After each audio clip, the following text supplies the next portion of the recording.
Hello everybody. How are we doing today? Well, I hope. Well, I was doing some drinking thinking, as I often do, and it occurred to me in one of my blackouts that I don't really understand the numbering system for America's highways. And when I speak of America, I'm speaking of the continental United States. This doesn't really have anything to do with Alaska or Hawaii. So strictly the continental United States. And I did some digging and I thought it was kind of interesting, so I'm going to share with you. Now, as I'm sure you know, there's well over 47,000 miles of interstate roads in America. There's a lot more roads. These are just strictly interstate. Obviously, we're not talking about streets through local towns and freeways and toll roads and things of that nature are not necessarily included in this. What I'm talking about are intrastate, interstate highways. Those are the red, white, and blue shield signs, if you will. And let's be clear that interstate is a road that passes through several states, crosses borders, and intrastate simply stay within whatever that state happens to be. Now understand that there's also U.S. routes, which are the white sort of shielded signs. Probably the most famous is Route 66, the Mother Road. These certainly existed before the interstate system, which came about in 1956, and it was called the National Interstate and Defense Highway Act. President Eisenhower signed that law or act into effect in 1956. And it was after what he saw in Germany during World War II with the Autobahn. He thought it was very, very important that we sort of follow that road system that Hitler had put in because one, it is easy to move military equipment on roads from here state to state that have a standard set of rules on widths and conditions that the roads will be kept in, as well as in case there was a nuclear attack, this would be a way for citizens to be evacuated from communities, et cetera, back in 1956. But there were, again, U.S. routes like U.S. 66 and stuff existed prior to that system, but they weren't subject to the same sort of rules. A lot of them aren't maintained terribly today, and some have gone away completely. As many of you know that have traveled Route 66, especially here in the West Coast, a lot of that highway is actually just a part of a town road, like Arrow Road or Arrow Highway is actually Route 66. We've got various highways that once upon a time, that's how you traversed, and the interstate sort of made those roads obsolete. But anyway, I'm starting to digress. What I thought was so interesting is what do the numbers actually mean on these intrastate highways? Well, there's three types. There's majors, mediums, and minors. But let's just start with basically majors.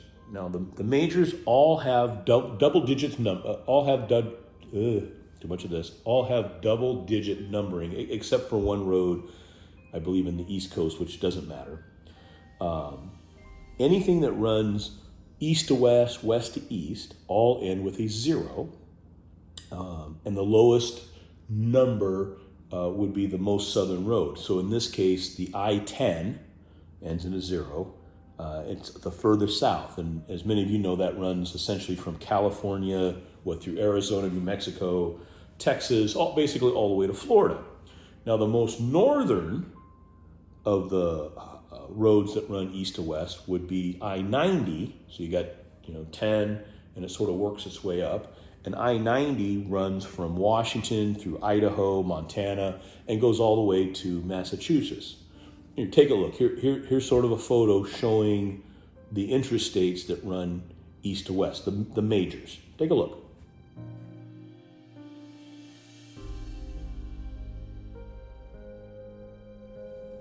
Right? So pretty straightforward. Now, we also have double-digit numbers that run north to south. So they end in a 5, not a 0.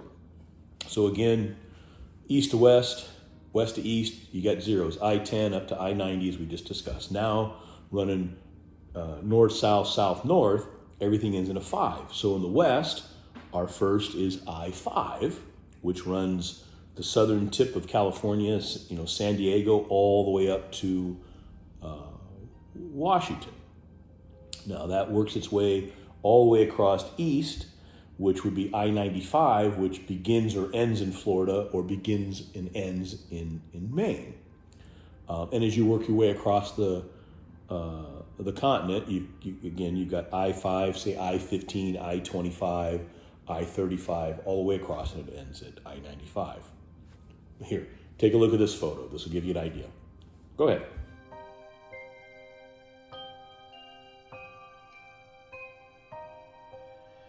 Okay, very straightforward, I think. Those are the majors. Now, the next phase is we have some medium interstates, and they can be odd or even numbers. An even number means east to west. Again, it still ends in a 0. And an odd number means that it runs north to south. So, for example, I-76 in Colorado, it starts somewhere in Colorado, it kind of ends in Nebraska. It's a smaller interstate because it's not transversing the country per se, but it sort of follows those same rules, and it's maintained by the federal government. Now they also have minors, interstates and intrastates. Now they have a 3-digit number, and if the first number is even, it joins back up with its parents.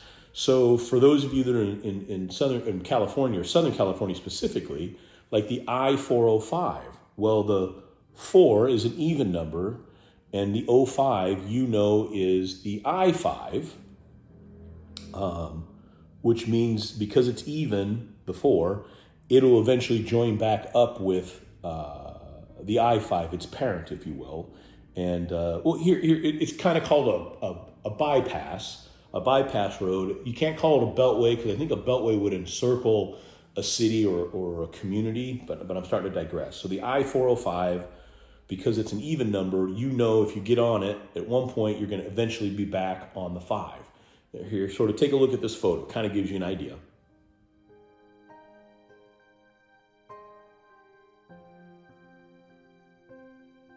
Okay, now, an odd number, like say, again, here in California, the 710, well, 7 is an odd number.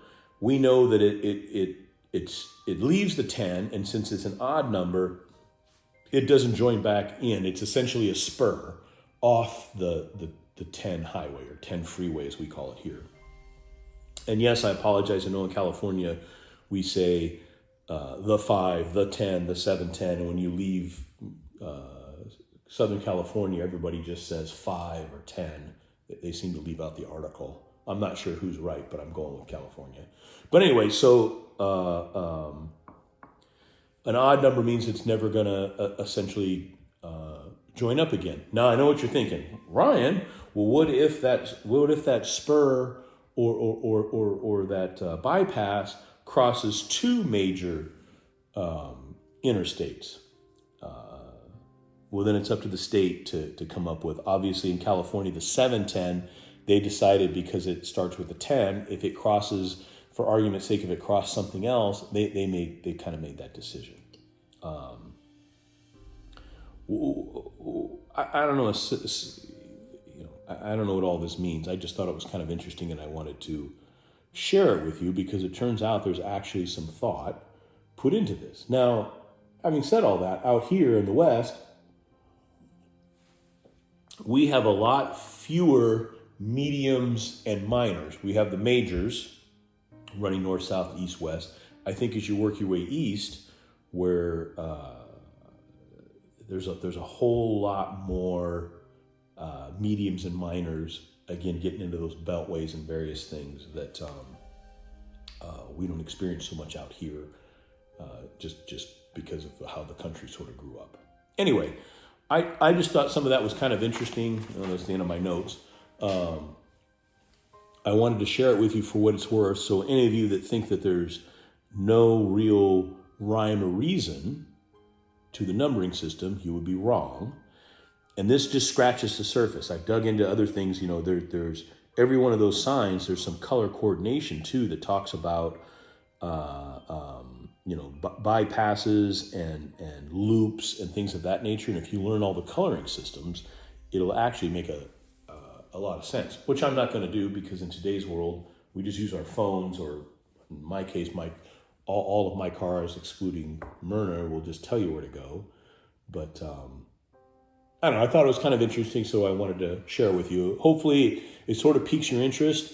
It sounds boring, but if you look it up, it's really, really kind of interesting, and how they sort of came up with that process, I thought was kind of fun. I don't know. Anyway, in this world, when you can be anything you want, be kind, be humble, be forgiving. Probably don't drink as much as I do, because you get into weird things like the naming of highways, which really doesn't matter, I suppose. But anyway, have a good night. Thank you so much again for watching. Hopefully you get a kick out of this. Well, I only mention this stuff from a whimsical standpoint, and maybe it'll pique your interest to do a little bit more digging, and not everything I say, I might not have dug deep enough, but if you dig deeper, who knows, maybe you'll learn something. What's the harm in that? Anyway, be well. We'll talk to you later. Thanks.